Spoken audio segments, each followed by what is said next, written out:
शेतकऱ्यांच्या खात्यात 921 कोटींची थेट भरपाई जमा होतीये।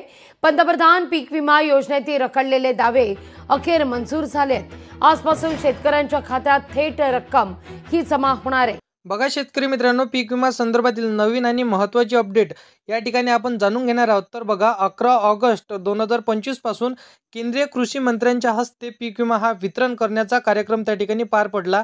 जवळपास 5-7 दिवस झाले तर पीक विमा हा वितरण केला जात आहे। आतापर्यंत पीक विमा पहिल्या टप्प्यामध्ये इथं हा वितरण करण्याला सुरुवात झाली होती, परंतु यामध्ये अजून 2 टप्पे वितरणाचा इथं बाकी राहिलेले आहे। हे 2 टप्पे कोणत्या शेतकऱ्याला इथं मिळणार? तर बघा, ज्याचं PMABYच्या पोर्टलवर स्टेटस हे 0 दाखवत असेल किंवा यील्ड बेस 0 दाखवत असेल, अशा शेतकऱ्यांना पीक विमा हा वितरण केला जाणार आहे।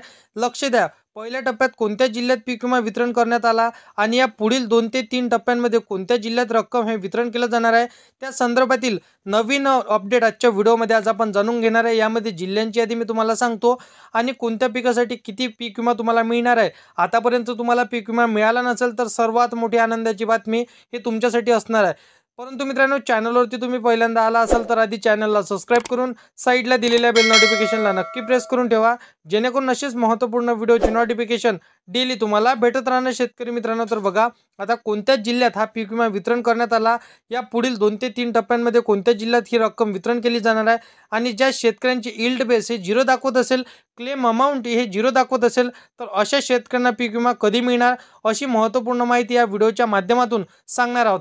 त्या अगोदर ही महत्त्वपूर्ण माहिती बघा, सर्वात जास्त म्हणजे महाराष्ट्र आणि मध्य प्रदेश असे या 2 राज्यांमध्ये सर्वाधिक पीक विमा हा वितरण होत आहे। जो पीक विमा वितरित होत आहे तो 2023 पासून ते 2025 पर्यंत, म्हणजे या 3 वर्षाचा जो पीक विमा आहे, जसे की 23 आणि 24 असेल किंवा 2025 असेल, तर अशा हे 3 वर्षाच्या जसे की खरीप व रब्बी हंगाम या 2 हंगामातील जो पीक विमा राज्य सरकारच्या माध्यमातून पीक विमा कंपनीला वितरण करण्यात आला होता, परंतु पीक विमा कंपनीकडून शेतकऱ्यांच्या खात्यात हा पीक विमा जमा करण्यात आला नव्हता। आता तोच पीक विमा वितरण होत आहे। मुख्यतः म्हणजे आपलं जसं की इथं बघा, इथं सर्वात जास्त पीक विमा हा नागपूर जिल्ह्यात वितरण केला जात आहे। आणि कारण बघा, नागपूर जिल्हा 2023 मध्ये मोठ्या प्रमाणात अतिवृष्टीमध्ये इथं जसं की त्यांचं नुकसान झालं होतं, भरपूर शेतकऱ्यांचा आपला जीव गमावला आणि जवळपास 10,000 घरे इथं स्थलांतरित करण्यात आली होती। त्यामुळे नागपूर जिल्ह्यात 2023चा हा राहिलेला पीक विमा हा सर्वात जास्त वितरित केला जात आहे। त्यानंतर बघा 2023 मध्ये पश्चिम महाराष्ट्रातील अनेक जिल्हे पुणे, कोल्हापूर, सातारा, सिंधुदुर्ग, ठाणे या जिल्ह्यातील देखील शेतकऱ्यांचं मोठ्या प्रमाणात नुकसान झालं होतं। या जिल्ह्यात 2024 मध्ये राहिलेला पीक विमा हा वितरण करण्यात आला आणि त्यानंतर बघा 2025 मध्ये जालना असेल, रायगड असेल, पुणे, इथं नाशिक, गडचिरोली, बुलढाणा, धाराशिव, उस्मानाबाद, यवतमाळ या जिल्ह्यातील खरीप व रब्बी हंगामामध्ये मोठ्या प्रमाणात नुकसान झालं होतं। या जिल्ह्यात भरपूर शेतकऱ्यांचा 2025 चा पीक विमा हा बाकी होता, त्यांचा पीक विमा देखील हे इथं पहिल्या पीक विमा वाटपाच्या इथं निधीतून हा पीक विमा वितरित करण्यात आला नव्हता, परंतु आता त्यांना हा पीक विमा मिळणार आहे। कारण की बघा, सांगितलेल्या सर्व जिल्ह्यांमध्ये 2023 पासून ते 2025 पर्यंत मोठ्या प्रमाणात शेतकऱ्यांचे अतिवृष्टीमुळे नुकसान झालं होतं आणि या जिल्ह्यात शेतकऱ्यांना पीक विम्याचं जसं की पहिल्या टप्प्याचा निधी हा वितरण करण्यात आला। त्यानंतर हे राहिलेले जिल्हे आहेत त्यांना पीक विम्याचा दुसरा टप्पा इथं वितरण ह्या निधीच्या माध्यमातून करण्यात येणार आहे। आता त्याची तारीख देखील आपण पुढे सांगणारच आहोत। त्या अगोदर बघा, नेमका हा पीक विमा सरसकट कोणत्या शेतकऱ्यांच्या खात्यावरती जमा होत आहे अशी महत्त्वपूर्ण माहिती आपण या ठिकाणी बघणार आहोत। त्यासाठी सर्वांनी लक्ष द्या। तर बघा, जो पीक विमा तुम्ही क्लेम केला असेल किंवा जो पीक विमा तुम्ही भरला असेल आणि त्या पीक विम्याची रक्कम इथं PMABYच्या पोर्टलवर दाखवत असेल आणि ती रक्कम शेतकऱ्यांच्या खात्यावर अद्याप जमा करण्यात आली नव्हती, तीच रक्कम आता जमा केली जात आहे। बाकी काही शेतकऱ्यांची रक्कम PMABYच्या पोर्टलवर दाखवत नव्हती, परंतु आता ही रक्कम दाखवण्यास सुरुवात झालेली आहे।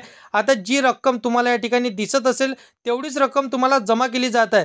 पीक विमा कोणत्या पिकासाठी मिळतोय? तर बघा, फळ पीक असेल, सोयाबीन पीक असेल, कापूस पीक असेल, तर इतर बरेचशी इथं पिके असतील, तर त्या पिकाचं नुकसान म्हणजे इथं 2023ला इथं मंजूर झालं आहे आणि किंवा 2024 ते 2025 मध्ये सरकारकडून मंजूर करण्यात आला असेल, तर तो पीक विमा आता PMABYच्या पोर्टलवर दाखवत असेल किंवा अगोदर 1 ते 2 दिवसाखाली इथं PMABYच्या पोर्टलवर इथं दाखवत नसेल, परंतु आता ही रक्कम त्या पोर्टलवर दाखवत असेल, तर तोच पीक विमा तुम्हाला वितरण केला जात आहे। काही शेतकऱ्यांकडून इथं सांगितलं जात होतं की त्यांची रक्कम हे PMABYच्या पोर्टलवर दाखवत नव्हती, परंतु हे पोर्टल जिल्ह्यानुसार अपडेट केलं जात आहे।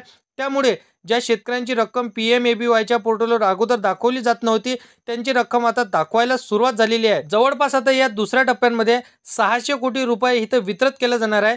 त्यानंतर बघा बरेच शेतकरी म्हणत होते की जिल्हे यासाठी पात्र करण्यात आले, तर बघा स्पष्टपणे आता केंद्रीय कृषी मंत्री यांच्याकडून सांगण्यात आलं आहे महाराष्ट्रामध्ये जेवढे जिल्हे आहेत तेवढे पात्र इथं जिल्हे केले जाणार आहे, कोणत्या जिल्ह्याला या ठिकाणी राहणार नाही असं कृषी मंत्र्यांकडून सांगण्यात आलं आहे। याचबरोबर हा जो पीक विमा वितरण करणं सुरू आहे हा पीक विमा प्रति हेक्टर जमा केला जात आहे।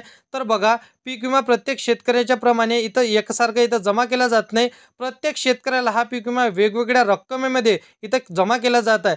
जसे की तुम्हाला ज्या पीक विम्याची रक्कम PMABYच्या पोर्टलवर इथं दाखवत असेल तेवढीच रक्कम तुम्हाला जमा केली जाते। यामध्ये काही शेतकऱ्यांची 1 लाख रुपये इथं रक्कम दाखवत असेल तर एवढीच रक्कम तुम्हाला जमा केली जाणार आहे। काही शेतकऱ्यांना 500 रुपये इथं रक्कम दाखवत असेल तर तेवढीच रक्कम तुम्हाला तुमच्या खात्यावरती जमा केली जाणार आहे।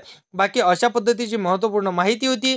तर व्हिडिओ आवडला असेल तर व्हिडिओला लाईक करा, तुमच्या मित्रमैत्रिणींना शेतकरी मित्रांना हा व्हिडिओ नक्की शेअर करा आणि असेच कामाचे व्हिडिओ जर का डेली पाहायचे असेल तर चॅनलला सबस्क्राईब करून साईडला दिलेल्या बेल नोटिफिकेशनला नक्की प्रेस करून ठेवा, जेणेकरून अशीच महत्त्वपूर्ण व्हिडिओची नोटिफिकेशन डेली तुम्हाला भेटत राहणार शेतकरी मित्रांनो। तर मित्रांनो चला येऊया नेक्स्ट व्हिडिओमध्ये।